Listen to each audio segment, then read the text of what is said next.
Break नंतर तुमचं पुन्हा एकदा स्वागत। आपण जाणून घेतोय हरियाणा आणि जम्मू काश्मीरच्या विधानसभा निवडणुकांचे निकाल आज आहेत आणि या सगळ्या पार्श्वभूमीवर जे कल आपल्या हाती आले त्यानुसार जी परिस्थिती हरियाणातली आहे ती गेल्या काही तासांमध्ये सतत बदलत आहे आणि हरियाणामध्ये आता जी एकतर्फी लढत होईल असं वाटत होतं तसं होत नाहीये।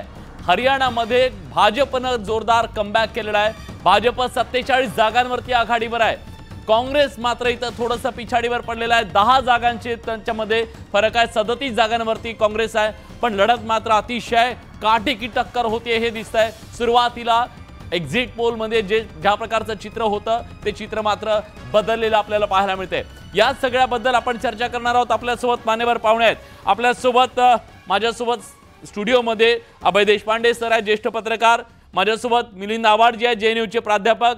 काँग्रेसचे प्रवक्ते अतुल लोंढे आपल्यासोबत आहेत। किशोर तिवारी आहेत आणि वसंत भोसले सर सुद्धा आहेत। आज सुधीर मुनगंटीवार आता आपल्यासोबत फोन लाईनवरून जोडले गेलेले आहेत। मुनगंटीवार साहेब, म्हणजे काहीसं असं झालंय जज्बात बदल गए वगैरे असं काहीतरी घडलं का तुमच्या बाबतीत? नाही, मला असं वाटतं की हरियाणाच्या निवडणुकीमध्ये भारतीय जनता पार्टीच्या कार्यकर्त्यांनी पूर्ण शक्तीने आपला विचार मतदारांपर्यंत पोहोचवण्यासाठी कष्ट केले, परिश्रम केले आहे। मागे 10 वर्ष जनतेने या ठिकाणी आम्हाला कौल दिलाय। आता मला वाटतं निवडणुकीचे अंतिम निकाल येईपर्यंत आपण वाट बघितली पाहिजे।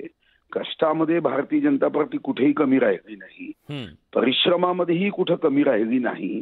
आता आपण जे निकाल सांगताय ईश्वर करो असेच निकाल लागलेत तर डबल इंजिनच्या सरकारने हरियाणा सारख्या कृषी क्षेत्रातल्या राज्याची निश्चितपणे उत्तम पद्धतीने पुढे जाण्यामध्ये उपयोग होईल।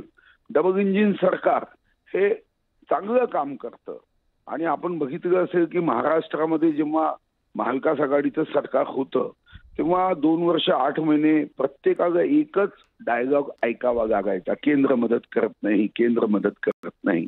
आणि म्हणून या डायलॉग बाजीतून मुक्तता होऊ शकते आणि म्हणून अंतिम निकालाची वाट बघितली पाहिजे। बर, ठीक आहे, धन्यवाद सर, तुम्ही न्यूज 18 लोकमतशी बोललात त्याबद्दल। तर आता भाजप काँग्रेसमध्ये जोरदार टक्कर आहे। जिलेबी दिसत होती, फटाके दिसत होते, पण हे दोन्ही बाजूंना सध्या संधी आहे असं म्हणूया आपण।